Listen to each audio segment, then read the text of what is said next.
Hello and welcome to today's webcast, eIDAS Regulations and Solutions. I'm your host. My name is Ronald Temmerman, VP Strategic Sales for EMEA here at GlobalSign. Thank you all for joining us today. I see we have many people from around the globe interested in this topic, and it's great that you could all join us. Please keep in mind that this is a recorded presentation, and you will be offered a link to the slides as well as the recording, and also the opportunity to submit any questions to the presenters using the posted contact information at the conclusion of the presentation. So our guest presenter today is Andrea Servida, who is head of the European Task Force eGovernment and Trust at the European Commission DG Connect. He will be reviewing the latest updates and information on the eIDAS regulations and the features, advantages and benefits they bring actually to citizens and businesses. After Andrea's presentation, I will offer a brief introduction to GlobalSign and the solutions we bring alongside the eIDAS regulations in terms of our digital signing solutions and as a qualified trust service provider. Okay, let's get started, Andrea. Take it away. Good morning to everybody. My name is Andrea Servida. I'm the head of the unit eGovernment Trust at DG Connect of the European Commission. And today I would like to give you just a brief overview of what is the eIDAS regulation on electronic identification trust services, which is going to finalize to end its journey on the 29th of September this year, when the final part on mutual recognition of electronic identification will enter into force. What is the eIDAS regulation? The eIDAS regulation, in a nutshell, is first a regulation. It means that it is a piece of legislation that apply as such in all the 28 member states. It doesn't need to be transposed. It doesn't need to be interpreted. It is applicable as law and as a prevailing legal effect vis-à-vis any national or regional or local legislations which may touch on part or the entirety of the scope of the regulation itself, which means that it is a law that it applies from Stockholm to Porto, from Paris to Sofia, everywhere in Europe, and it covers few things. The first part is about mutual recognition of electronic identification means, which is not really the subject of today. The main part, which is the relevant for today, is the Chapter 3, that is about providing the market condition and defining the legal effect of electronic trust services as defined in the regulation, namely electronic signatures, electronic seals, electronic timestamping, electronic register delivery services, and website authentication. In addition to those services, there are also validation services which are defined under the regulation in connection to verifying the validity of electronic signature and electronic seals. Last but not least, and I think is important to bring forward, is the part on setting the minimum elements of non-discrimination that applies to electronic documents. This is the first time ever since the white paper of Jacques Delors in the early 90s that a piece of legislation at the European level provide define non-discriminatory rules for electronic documents to be accepted and recognized in court, disregarding the fact that they are indeed in electronic form. So it set the minimum elements that will allow for an electronic document to be accepted cross-border, provided that, of course, I would say things will be associated to this document to ensure integrity, authenticity, and I would say the proof of origin. What is the eIDAS in a nutshell? Is about building trust. It is about supporting citizens and businesses and public administration to make digital transaction to be more convenient, which means to be used in a seamless way across all the possible available digital platforms and devices, and to be used cross-border in a way that such services and the associated transactions and the transactions to which those services are associated to be not only secure but also trustworthy and recognized across the 28 member states. This is why it is about business, it is about developing the digital single market, is about making the citizen businesses. Let's not forget that in Europe we have nearly 23 million small and medium enterprises across the 28 member states. And of course, such businesses are normally those who have less, I would say, information available to them in relation to what may or may not be allowed, and even more importantly, what may or may not be legally binding or possible when indeed dealing with electronic transaction in the digital world. So it is about trust, it's about business, it's about cross-border, and it's about convenience. And this is why, for instance, thinking of what was the previous legal framework that applied until 2014, eIDAS regulation introduced clearly the possibility to use trust services in the mobile and in remote usage scenarios, which means using and creating and relying on electronic signature, electronic sales, electronic delivery, the electronic registered delivery services, for instance, by relying on cloud-based services or remote creation devices like HSM, hardware security modules, that makes it possible for the owner of the credentials that are needed to be transacted in order to create, for instance, an electronic signature, to do all these on a GSM, on an iPad, on a more portable device, as well as on desktop, or I would say on any other platforms that may be available to the user.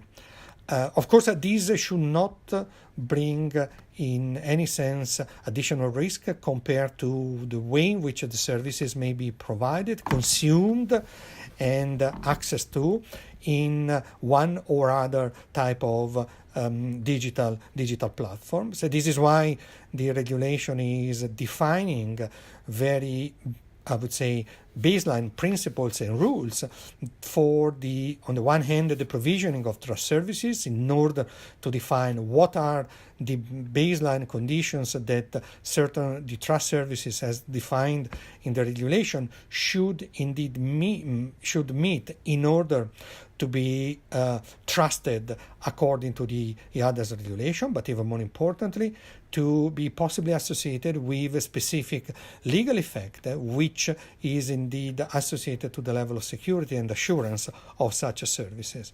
Indeed, the provision of associating special legal effects to certain type of trust service, in particular the qualified one, is one of the key elements that qualify the eIDAS regulation as a cornerstone for the development of the digital single market. Providing the requirements for the trust service is, of course, important because it brings along a legal certainty in relation to what the trust services are about, but is not sufficient unless also clear rules are set for those providers that are providing these services in a way that will make the services then to be associated to the probative value and the legal effect that pertain to such services according to the eIDAS regulation. And what is important is that rules are set in order to promote transparency and accountability, but also technical neutrality. And even more importantly, they are based on risk management approach, which means that is left to the trust service provider is mandated to the trust service provider to define, to identify what are the risks of their operations, to characterize what is the risk, and to define what is indeed the set of I would say, security measures and risk management measures that they may like to adopt in order to cushion the risk in a way that those measures will be then, I would say, possible. They will possibly constitute what will make the trust service provider to be accountable for the services they provide. And of course, I mean, for the empowerment, or I would say the recognition of the primary responsibility of trust service provider is key. But of course, I mean, we have also to ensure that those who have less means to understand what is being offered to them and how what is offered could be used are also protected. And this is why there is in the eIDAS regulation a set of rules about the supervision and the supervisory bodies that each and every member state should establish to govern the market that is being created based on the eIDAS regulation, but even more importantly, to intervene to ensure that either the services are provided in the right way or they are accredited, in particular if they are qualified according to the eIDAS regulation, and help the, I would say, parties, would it be a relying party of any kind, business, public administration, citizen, should something go wrong in connection to what is indeed the service being offered, being consumed in Europe. And of course, I mean, it is important to highlight that all this is, I would say, really connected to clear rules that makes the services to have a specific legal effect in all member states at the same time. So what is qualified, you will see later, is indeed qualified everywhere in Europe. These slides, to some extent, is a pictorial representation of the architectural framework for trusted services. You see a number of horizontal principles which do map onto the, would say, specific provisions that we have in the regulation, like, rules on liability, on international aspect, security requirements, security breach notification, trusted list, and they do apply in a way that is indeed homogeneous, applies to all the services that you see underneath the horizontal principle block: electronic signature, electronic seals, timestamping, electronic register delivery services, and website authentication. What are in a nutshell, the principles which govern the provisioning of trust services? First of all, I would highlight the liability regimes, which is introduced for both qualified and non-qualified trust service provider. And of course, the liability regimes means that the rules are more stringent and stricter if the service that is provided is indeed not associated with a special legal effect, as it is the case for qualified trust services. Why? Because indeed the higher is the level of legal the higher is the level of the higher, or the greater is the legal effect that is provided by a service, the stricter should be the rules that will make the trust service provider and the users they will make them liable for what might be a misuse or negligence, or I would say the non-correct applications of what is going to be associated to the provisioning of the services. And of course, I think that the liability is in itself, I would say, always linked to requirements, minimum requirements in relation to security and security breach notification. Why? Because the approach, as we said, is risk management. Article 19 makes reference to the obligation of trust service provider, qualified or not, to identify the risk and to adopt the appropriate security measures which correspond to the state of knowledge in the domain. And this should be documented in a way that is to be authorized before the services are provided in the case of qualified trust service provider, and ex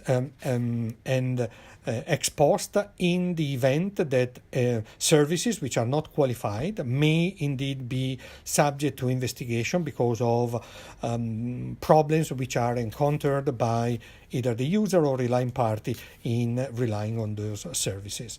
I think that this is important because it also distinguishes very clearly what is indeed the type of guarantees and measures that qualified trust service provider have to adopt, and what is the due regard that is paid to the way in which these services are provided before such services are offered on the market, vis-a-vis what is just, I would say, the normal type of trust services that could be provided in a way that will not require any prior scrutiny and assessment by the supervisory authority. The eIDAS regulation, as I said, is applicable across the 28 member states, and in order to make sure that there is a good understanding and a clear understanding of what is indeed that is being used and how what is being used could be verified as such, whether it is qualified or not, the eIDAS regulation introduced two main tools which are designed to reinforce the transparency and the accountability of towards the citizen with regard to the services that they are rely upon. These two tools are associated to qualified trust services and qualified trust service providers, and they do pertain to what is an important tool which has a constitutive value under the eIDAS regulation, that is the trusted list. What is in the trusted list is qualified. What is not in the trusted list is not qualified. The trusted list as such is mandatory for the qualified trust services and the qualified trust service providers which are providing such services, and is a list of trusted lists which are maintained at the national level and which are all managed together with a single entry point by the European Commission, which is indeed managing the trusted list of qualified trust service provider at the European level. However, in such a list there might be, and this is discretional to the member states' willingness to give visibility to such services, may include in a way that is clearly distinguished from the qualified trust service provider, also information on trust services which are not qualified. What is the, I would say, value of a non-qualified trust service and trust service provider to be indicated in the trusted list? Nothing. It's just an information point which is not giving any guarantee of the kind that indeed is associated with the presence in the list of a qualified trust service provider, for which the indeed presence in the trusted list confirm and states in a constitutive way the fact that the trust service provider is qualified and the services which are mentioned there, referred there in the trusted list, are indeed qualified. And therefore, relying parties could rely on those services with the associated legal effect which the eIDAS regulation, I would say, defines in the bulk of the legislation. The second important element, which is more to, I would say, help citizen users to better distinguish what is being offered to them, is the trust mark, which is a very easy pictorial is a lock, as you can see on the slides, which can only be associated to qualified trust services by qualified trust service provider, and it should be linked to the trusted list that will therefore allow the user to check exactly whether the use of these trust mark is indeed appropriate vis-a-vis the service that the user is interested to. I will give just, I would say, some information on the main electronic trust services, in particular electronic seals and electronic signatures. As you see on the slides, the legal effect of an electronic signature is associated only to natural person and is assimilated to the handwritten signature. For the eSeals is a means to prove integrity of the data and the correctness of the origin of the data to which the eSeals is associated.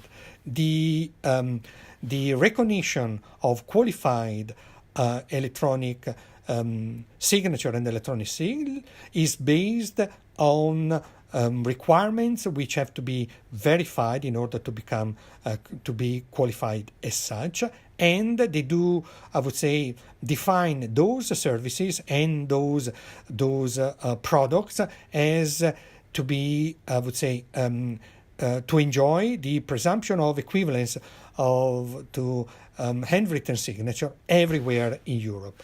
Indeed, it is important to highlight, and this is critical for all the qualified trust service provider, that what is indeed provided, that trust service providers that are qualified in a country, because the qualification procedures is managed at the national level, but whoever is qualified in a country is qualified everywhere in the EU.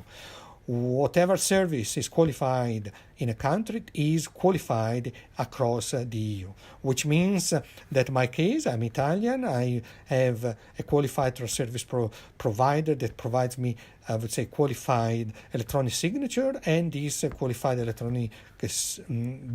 trust service is based in Austria. I can use and generate the signature by using the technologies which is linked to me under the agreements that I have with trust service provider, and what I generate as qualified electronic signature is a qualified electronic signature everywhere, in Austria, in Italy, in all the other 26 member states, without any possibility for member states to reject or introduce requirements that will go beyond what is in the regulation. Why I'm saying this? Because the eIDAS regulation does not define what should be the use of electronic trust services. It defines the condition for the provisioning of these services and the legal effect that the different services are associated to.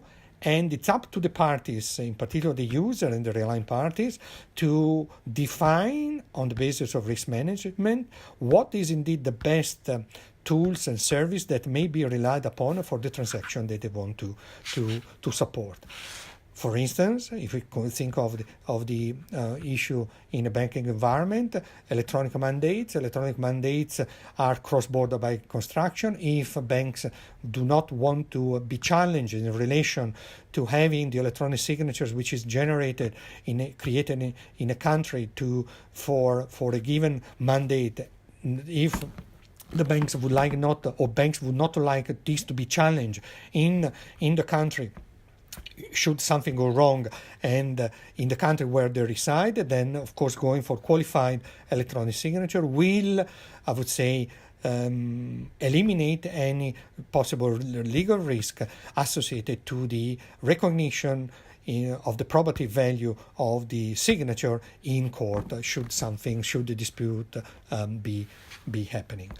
Of course, I mean, you can imagine that because the trust services have quite a good coverage. They cover from signature to timestamping, website authentication, to electronic registered delivery services, which is the equivalent of registered surface courier under the Postal Service Directive. The potential impact of these services and the potential use of these services is quite huge. I have put here in the slides just a few of those legislations where electronic trust services and electronic identification could indeed play a role and do play a role. For instance, the anti-money laundering, where indeed the electronic identification, the trust services fully recognized to support digitization of KYC processes cross-border, because indeed the trust services and electronic identification under eIDAS are recognized across border. But the same is, for instance, in the context of one solid principle under the single digital gateway, where indeed the use of electronic seals, electronic signature, and electronic identification allows for allows or enable the implementation of technical solutions that would make it possible for a user, would it be a natural person or legal person, to provide to a public administration in a country where indeed the user need to complete a procedure, the mandate to fetch the information under the control of the user, to fetch information in another country where these information which are related to the administrative procedure are stored, and the user is in full control to see which information is being transferred and to approve the possible transmission of this information before they reach the consuming public administration in other member states. And of course, this goes also in the context of the company law, where the proposal for a directive, which is under discussion now, takes full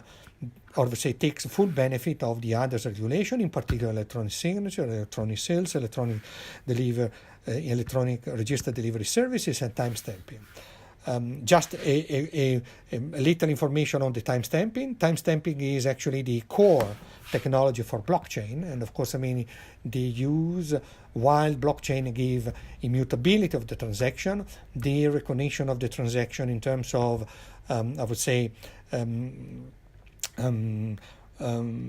presumption of equivalence, or presumption of equivalence in terms of meeting the integrity of the time of the data and of the linking of the time to the data as per the eIDAS regulation, is only associated to the qualified timestamping. Everything else is just a technical, implementation that could be used. Just a few words on the ID. I skip the one on the principles. I wanted just to highlight that electronic identity is, of course, a precondition for the possible acceptance of trust services. I think that one of the key reasons that led to the non-full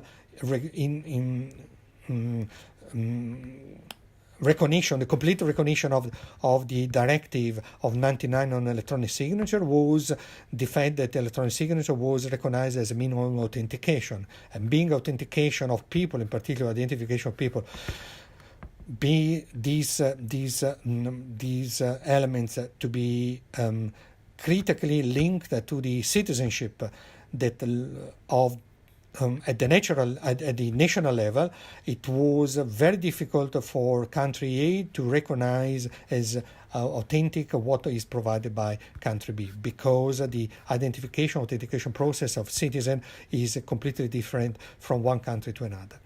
eIDAS is resolving all these, and by making electronic identification to be recognized cross-border, gives, as our Commissioner Gabriel says, gives Europeans a new freedom, that is the freedom to rely for online transaction on electronic identification means which are recognized at the national level. So if I use an electronic identification means in my country, if these means are notified under eIDAS, I will be able to use those means to access services offered by the public administration, private sector, everywhere in Europe. Of course, the journey to go from paper-based to digital in EDI is quite long, but we are getting there. And indeed, as I mentioned at the beginning of my speech, on the 29th of September, as you see here on the slides, the final, the chapter on mutual recognition of electronic identification will kick in, and this will ensure the recognition across the 28 member states of electronic identification means from online access. And once I have been able to associate my identity to a digital transaction, of course I can do everything else digitally, whether it is a KYC, whether it's customer due diligence procedure, or is, voting for, political election. This is what I wanted to tell you in a nutshell. This is the list of the implementing act, and here are the links to websites where you may find more detailed information on the regulation and the application of the regulation across Europe. Thank you very much for your attention. Thank you very much, Andrea. Excellent information and well presented, of course. As mentioned at the beginning of this webcast, we will now briefly review who GlobalSign is and the solutions we bring to the eIDAS regulations Andrea has just presented in terms of our digital signing solutions and as a qualified trust service provider. As many of you may already know, GlobalSign is a global identity service company providing cloud-based, high-scalable PKI solutions for enterprises needing to conduct safe commerce, communications, content delivery, and community interactions. Our identity and security solutions enable businesses, large enterprises, cloud-based service providers, and IoT innovators around the world to conduct secure online communications and many verified digital identities and automate authentication and encryption. Thousands of enterprises around the world rely on GlobalSign identity management services to protect their environments, reduce management costs, and secure mission-critical workflows and services. Without getting too much into technical detail, GlobalSign actually has an holistic approach to enterprise certificate lifecycle management. GlobalSign SaaS-based identity and security services are delivered via robust, scalable infrastructure with global data centers, redundancy, high availability, etc. So our services scale to meet the demands of all our customers, including the emerging IoT market and IoE, and leading cloud service providers, where the ability to make secure network connections among people, services, and devices requires everything to have a trusted identity that can be managed as well. And as our solutions relate to the eIDAS initiative, GlobalSign, in addition to being a trusted global certificate authority, for which we offer a range of digital signing solutions, we are now also accredited as a qualified trust service provider, as detailed previously by Andrea, and can of course support both advanced as well as qualified electronic signatures. Obviously, GlobalSign underwent stringent numbers of audits to ensure all associated processes meet the requirements established by the eIDAS, and therefore, being a qualified trust service provider, or QTSP, it means GlobalSign offers qualified trust services, in this case, first of all, qualified certificates for electronic signatures, which are certificates used to provide identity for digital signatures associated to a natural person or natural person incorporated in a legal person. And next to that, we also offer qualified certificates for electronic seals, which are certificates used to provide identity for digital signatures associated to a legal person or corporate identity. Only QTSPs can provide qualified trust services and appear also on the EU trust list. So if an entity is not on that list, they can obviously not provide qualified trust services. So you would find us there as well. Further on, GlobalSign standard line of digital signature certificates and solutions already met the requirements for advanced electronic signatures because they are, of course, also uniquely linked to the signatory. They are capable of identifying the signatory. They are also created using electronic signature creation data that the signatory can, with a high level of confidence, use under his sole control and link to the data signed therewith in such a way that any subsequent change in the data is detectable. And through GlobalSign's standard range of deployment options, GlobalSign's advanced electronic signatures and seals are available to individuals as well as organizations. And these include, well, token-based options, hardware security modules or HSMs, and also the GlobalSign digital signing service, which is a newly and completely cloud-based service that integrates directly with document workflows and applications and eliminates actually the need for hardware altogether. So organizations can leverage existing integrations such as Adobe Sign maybe or others, or build digital signatures into their own customer workflows using the service of a GlobalSign digital signing service, which is based on REST API. So that concludes our GlobalSign webcast today on the eIDAS regulations and related GlobalSign solutions. For any questions you may have for Andrea or myself, please forward them directly to our GlobalSign contact information and someone will get back in touch with you very soon. Thank you all for viewing and have a wonderful day.